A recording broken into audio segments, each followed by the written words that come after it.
ಹಾಗೆ ಎಲ್ರಿಗೂ ನಮಸ್ಕಾರ. ಸೊ ಬಿಗ್ ಬಾಸ್ನ ಇವತ್ತಿನ ಎಪಿಸೋಡ್ನ ಎರಡನೇ ಪ್ರೋಮೋ ಅಪ್ಲೋಡ್ ಆಗಿದೆ. ಆ್ಯಂಡ್ ಇದಕ್ಕಿಂತ ಮುಖ್ಯವಾಗಿ ಒಂದು ಬ್ರೇಕಿಂಗ್ ನ್ಯೂಸ್ ಅಂತಾನೆ ಹೇಳ್ಬೋದು. ಸೊ ಸುದ್ದಿ ವಾಹಿನಿಗಳೆಲ್ಲ ಎಲ್ಲ ಕಡೆ ಕೂಡ ಒಂದು ಸ್ವಲ್ಪ ಸುದ್ದಿ ಹರಡ್ತಾ ಇದೆ. ಇದು ಜೊತೆಗೆ ಪಬ್ಲಿಕ್ ಟಿವಿನಲ್ಲೂ ಕೂಡ ಇದು ಅಂದರೆ ನ್ಯೂಸ್ ಮಾಡಿದ್ದಾರೆ. ಜೊತೆಗೆ ಉದಯವಾಣಿ ಅನ್ನೋ ಒಂದು ಪತ್ರಿಕೆ ಸೋಷಿಯಲ್ ಮೀಡಿಯಾ ಒಂದು ಪೋಸ್ಟ್ ಕೂಡ ಮಾಡಿದ್ದಾರೆ. ಆಶ್ಚರ್ಯ ಅನಿಸುತ್ತೆ, ಅಷ್ಟೇ ಕೋಪ ಬರುತ್ತೆ ಆ್ಯಂಡ್ ನಗು ಕೂಡ ಬರುತ್ತೆ. ಬಿಕಾಸ್ ಗಿಲ್ಲಿ ವಿರುದ್ಧ ದೂರನ್ನ ದಾಖಲು ಮಾಡಿದಾರಂತೆ, ಅದು ಮಹಿಳಾ ಆಯೋಗಕ್ಕೆ. ಯಾವ ನನ್ನ ಮಕ್ಕಳು ಕಿತ್ತೋಗಿರೋ ನನ್ನ ಮಕ್ಕಳು ಮಾಡಿದ್ರೋ ನನಗಂತೂ ಗೊತ್ತಿಲ್ಲ.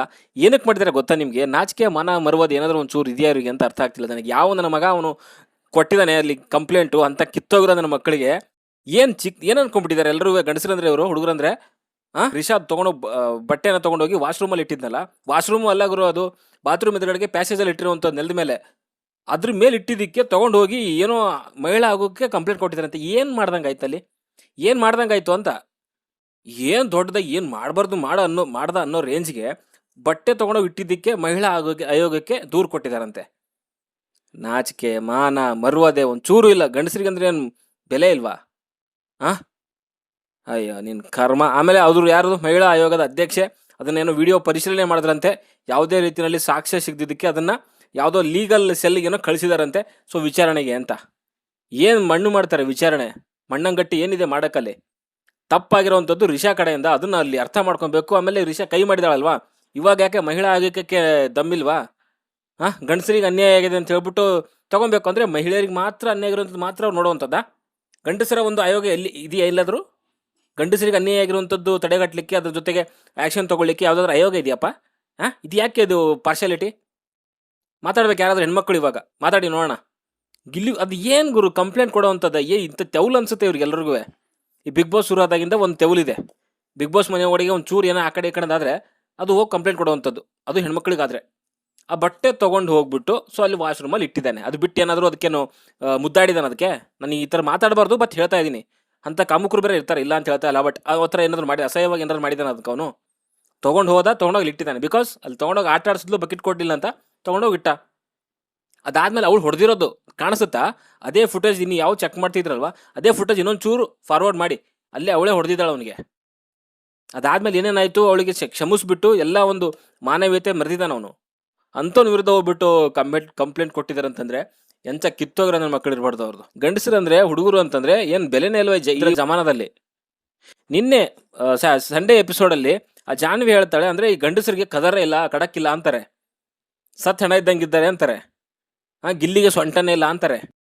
ರಘು ಇದ್ದಾನೆ ನೋಡೋಕ್ಕೆ ಹಂಗಿದ್ದಾನೆ, ಯಾವಾಗ ನೋಡಿದ್ರು ಗಿಲ್ಲಿಗೆ ಲಾಲಿ ಹಾಡ್ತಾನೆ ಅಂತಾರೆ. ಇದೆಲ್ಲ ಸ್ಟೇಟ್ಮೆಂಟ್ ನೆಟ್ಟಿಗಿದೆ ಆಗಿದ್ರೆ? ಈ ಥರ ಸ್ಟೇಟ್ಮೆಂಟ್ಗಳು ಸ್ಯಾಟರ್ಡೆ ದಿನ ಸೀರಿಯಸ್ ಆಗ್ತವೆ, ಸಂಡೇ ಬಂದಿದ ತಕ್ಷಣ ಇದು ಫನ್ನಿ ಆಗ್ತವೆ.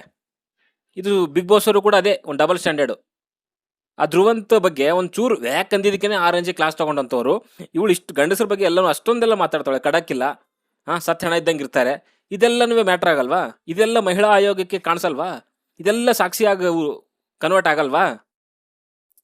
ಜಸ್ಟ್ ಆ ಒಂದು ಬಟ್ಟೆ ತೊಗೊಂಡು ಹೋಗಿ ಇಟ್ಟಿರೋವಂಥದ್ದು ಅಷ್ಟೇ. ಕ್ಯಾಕರ್ಸ್ ಮಕ್ಕಳು ಕೂಗಿದ್ಬಿಟ್ಟು ಕಳಿಸ್ಬೇಕಾಗಿತ್ತು ಮಹಿಳಾ ಆಯೋಗಕ್ಕೆ. ಯಾರು ಅವ್ರು ಕಂಪ್ಲೇಂಟ್ ಕೊಡೋಕೆ ಹೋಗಿದಾರಲ್ವಾ, ಕ್ಯಾಕರ್ಸ್ ಉಗಿದ್ಬಿಟ್ಟು ಮನೆ ಕಳಿಸ್ಬೇಕಾಗಿತ್ತು. ಆ್ಯಂಡ್ ಅದು ಲೀಗಲ್ ಟೀಮ್ ಕೊಡುವಂಥದ್ದು ಅವಶ್ಯಕತೆ ಏನಿತ್ತು ಅಂತ ನನಗೆ ಗೊತ್ತಿಲ್ಲ. ಓಕೆ, ಅಲ್ಲಿ ಯಾರು ಮಹಿಳಾ ಆಯೋಗಕ್ಕೆ ಒಂದು ಕಂಪ್ಲೇಂಟ್ ಹೋಗಿದೆ ಅಂತಂದರೆ ತೊಗೊಳ್ಳೇಬೇಕು, ಇಲ್ಲ ಅಂತ ಹೇಳ್ತಾ ಇಲ್ಲ. ಬಟ್ ಅಟ್ಲೀಸ್ಟ್ ಅವರು ಆಯೋಗದ ಅಧ್ಯಕ್ಷರು ಯಾರಿದ್ದಾರೆ, ಸೊ ಅಟ್ಲೀಸ್ಟ್ ಅವರಾದರೂ ಹೇಳ್ಬಿಟ್ಟು ಇಂಥದ್ದು ಏನು ಚಿಲ್ಲರೆ ಎಲ್ಲ ತೊಗೊಂಡು ಬರ್ತಾ ಇದ್ದೀರಾ, ನಿಮಗೆ ಗೊತ್ತಾಗಲ್ವಾ, ಕಾಮನ್ ಸೆನ್ಸ್ ಇಲ್ವಾ ಅಂತೇಳಿ ಉಗಿದ್ಬಿಟ್ಟು ಕಳಿಸ್ಬೇಕಾಗಿತ್ತು. ಅದನ್ನ ಲೀಗಲ್ ಟೈಮಿಗೆ ಬೇರೆ ಕೊಡಬೇಕಿತ್ತು. ಅದನ್ನ ಯಾಕ್ರಿ ಇಷ್ಟೊಂದು ದಬ್ಬಾಳಿಕೆ? ಅದು ಯಾರು ಮಾಡಿದಾರೋ ಗೊತ್ತಿಲ್ಲ. ಬಟ್ ಸುದ್ದಿ ವಾಹಿನಿಗಳಲ್ಲಿ ಬರೋ ರೇಂಜಿಗೆ ಆಗಿದೆ ಅಂತಂದರೆ ಕೊಟ್ಟಿರೋದಂತ ನಂಬೇಕಾಗತ್ತೆ. ಓಕೆ, ಸೊ ನಿಮ್ಗೇನು ಅನ್ಸುತ್ತಪ್ಪ ಈ ಒಂದು ಕಾಮಿಡಿ ಕಂಪ್ಲೇಂಟ್ ಬಗ್ಗೆ ಅಂತ ಕಮೆಂಟ್ ಬಾಕ್ಸಲ್ಲಿ ತಿಳಿಸಿ. ಆ್ಯಂಡ್ ಇದ್ರ ಜೊತೆಗೆ ಸೊ ಒಂದು ಅಪ್ಲೋಡ್ ಆಗಿದೆ ಪ್ರೋಮೋ, ಅದ್ರ ಬಗ್ಗೆ ಮಾತಾಡೋಣ. ಆ್ಯಂಡ್ ಹಾಗೆ ನಮ್ಮ ಅಶ್ವಿನಿ ಆ್ಯಂಡ್ ಜಾನ್ವಿ ಅವರು ಎಷ್ಟು ಹೇಳಿದ್ರು ಕೂಡ ಬುದ್ಧಿ ಕಲಿಯಲ್ಲ ಅಂತ ಅನ್ಸುತ್ತೆ, ಅದ್ರ ಬಗ್ಗೆ ಕೂಡ ಮಾತಾಡೋಣ. ಆ್ಯಂಡ್ ಎರಡನೇ ಪ್ರೋಮೋ ಅಪ್ಲೋಡ್ ಆಗಿದೆ. ಆ್ಯಂಡ್ ಒಂದು ಅಗೇನ್ ತಿರ್ಗಾ ನಾಮಿನೇಷನ್ ಪ್ರಕ್ರಿಯೆ ನಡೀತಾ ಇದೆ. ಇಲ್ಲಿ ಯೋಗ್ಯತೆ ಇಲ್ಲದ ಅವರಿಗೆ ಈ ಮನೆ ಒಳಗೆ ಇರುವುದು ಒಂದು ರೀತಿಯಲ್ಲಿ ಅಪರಾಧವೇ ಸರಿ ಅನ್ನೋ ರೀತಿಯಲ್ಲಿ ಹೇಳ್ತಿದ್ದಾರೆ. ಅಂದರೆ ಬಿಗ್ ಬಾಸ್ ಮನೆ ಒಳಗಡೆ ಯಾರಿಗೆ ಇರೋವಂಥ ಯೋಗ್ಯತೆ ಇಲ್ಲ, ಅವರು ಒಂದು ರೀತಿಯಲ್ಲಿ ಅಪರಾಧಿಗಳು ಅನ್ನೋ ರೀತಿಯಲ್ಲಿ ಬಿಂಬಿಸ್ತಾ ಇದ್ದಾರೆ. ಸೊ ಅದಕ್ಕೋಸ್ಕರನೇ ಅಲ್ಲಿ 2 ಬೋರ್ಡ್ ಮೇಲೆ ಬರೆದಿದ್ದಾರೆ, ದ್ವೇಷಿ ಅಂತ ಒಬ್ಬೊಬ್ಬರು. ಸೊ ಇಬ್ಬಿಬ್ಬರನ್ನ ಹೆಸರುಗಳನ್ನ ಹೇಳಿ ಯಾರಿಗೆ ಯೋಗ್ಯತೆ ಇಲ್ಲ ಅಂತ ನಾಮಿನೇಟ್ ಮಾಡಬೇಕಾಗತ್ತೆ. ಅದೇ ರೀತಿಯಲ್ಲಿ ಅಲ್ಲಿ ನಮ್ಮ ರಿಷಾ ಅವರು ಸೊ ಮಾಳನ್ನು ನಾಮಿನೇಟ್ ಮಾಡ್ತಿದ್ದಾರೆ. ಆ್ಯಂಡ್ ಅಶ್ವಿನಿ ಅವರು ಸ್ಪಂದನ ಅವ್ರನ್ನ ನಾಮಿನೇಟ್ ಮಾಡ್ತಿದ್ದಾರೆ, ಆ್ಯಂಡ್ ಕಾವ್ಯ ಅವರು ಸೊ ಅಭಿ ಅವ್ರನ್ನ ನಾಮಿನೇಟ್ ಮಾಡ್ತಿದ್ದಾರೆ. ಆ್ಯಂಡ್ ಇದಾದಮೇಲೆ ಧ್ರುವಂತ್ ಅವರು ಸೊ ಅಭಿ ಆ್ಯಂಡ್ ಮಾಳು ಇಬ್ಬರನ್ನು ಕೂಡ ನಾಮಿನೇಟ್ ಮಾಡ್ತಿರೋವಂಥದ್ದು. ಜೊತೆಗೆ ಧನು ಅವರು ಸೊ ರಕ್ಷಿತಾ ಅವ್ರನ್ನ ನಾಮಿನೇಟ್ ಮಾಡ್ತಿದ್ದಾರೆ. ಕೊಟ್ಟಿರುವಂಥ ಕಾರಣಗಳೇನು ಅಂತಂದರೆ ರಕ್ಷಿತಾಗೆ ಸೊ ಅಂದರೆ ಅವರಿಗೆ ಸಿಕ್ಕಿರುವಂಥ ಒಂದು ಅವಕಾಶಗಳನ್ನು ಯೂಸ್ ಮಾಡ್ಕೊಂಡಿಲ್ಲ ಅನ್ನೋ ರೀತಿಯಲ್ಲಿ ಅವ್ರು ಹೇಳ್ತಿದ್ದಾರೆ. ಮೇ ಬಿ ಲಾಸ್ಟ್ ವೀಕ್ ನಡೆದಂಥ ಒಂದು ಟಾಸ್ಕ್ ಆದರೂ ಆಗಿರ್ಬೋದು, ಸೊ ಅದನ್ನೇ ಮುಖ್ಯವಂತ ಅನ್ಸುತ್ತೆ. ಬಿಕಾಸ್ ಅವ್ರು ಏನು ಫೈಟ್ ಮಾಡಿದ್ರು ಅಂತಂದರೆ ಯಾರನ್ನ ನಾಮಿನೇಟ್ ಮಾಡ್ಬೋದು, ಯಾರನ್ನ ಸೇಫ್ ಮಾಡಬೇಕು ಅನ್ನೋದ್ರ ಬಗ್ಗೆನೇ ಜಾಸ್ತಿ ಡಿಸ್ಕಷನ್ ಮಾಡಿದ್ರು, ಹಠ ಬಿದ್ದರು. ಬಟ್ ತನ್ನ ಒಂದು ಆಟ ಇದೆಯಲ್ಲ, ಟಾಸ್ಕ್ ಆಗಿರ್ಬೋದು ಆ್ಯಂಡ್ ಅದ್ರ ಜೊತೆಗೆ ಯಾವುದೇ ಆ್ಯಕ್ಟಿವಿಟಿನಲ್ಲಿ ಭಾಗವಹಿಸುವಂಥದ್ದು, ಸೊ ಅದರಲ್ಲಿ ಅವರು ಭಾಗವಹಿಸಲಿಲ್ಲ. ಸೊ ಅದಕ್ಕೋಸ್ಕರ ಆ ಒಂದು ಆಪರ್ಚುನಿಟಿ ಕಳ್ಕೊಂಡ್ರು ಅನ್ನೋ ರೀತಿಯಲ್ಲಿ ನಮ್ಮ ಧನು ಹೇಳಿ ಆ ಒಂದು ನಾಮಿನೇಟ್ ಮಾಡಿರ್ಬೋದು ಅಂತ ಅನಿಸುತ್ತೆ. ಆ್ಯಂಡ್ ರಾಶಿಕಾ ಬಂದು ಸೊ ಧ್ರುವಂತ್ ಅವ್ರನ್ನ ನಾಮಿನೇಟ್ ಮಾಡ್ತಾರೆ. ಆ್ಯಂಡ್ ಧ್ರುವಂತ್ ಆ್ಯಂಡ್ ರಾಶಿಕಾ ಇದು ಮೇ ಬಿ ನಡೆಯುತ್ತೆ ಅನ್ಸುತ್ತೆ. ಈ ರೈವಲ್ರಿ ಸ್ವಲ್ಪ ದಿನಗಳ ಕಾಲ ನಡೆಯುತ್ತೆ ಧ್ರುವಂತ್ ಇರೋವರೆಗೂ ಅಂತ ಅನ್ಸುತ್ತೆ. ರೀಸನ್ ಏನು ಕೊಟ್ಟರು ರಾಶಿಕಾ ಅಂತಂದರೆ, ಸೊ ಯಾರಾದರೂ ಏನಾದರೂ ಬೈತಾ ಇದ್ರೆ ಸೊ ಒಂದು ರೀತಿ ಒಂಥರ ಅವ್ರೇನೋ ನಗ್ತಾರೆ ಅನ್ನೋ ರೀತಿನ ಹೇಳ್ತಿದ್ದಾರೆ.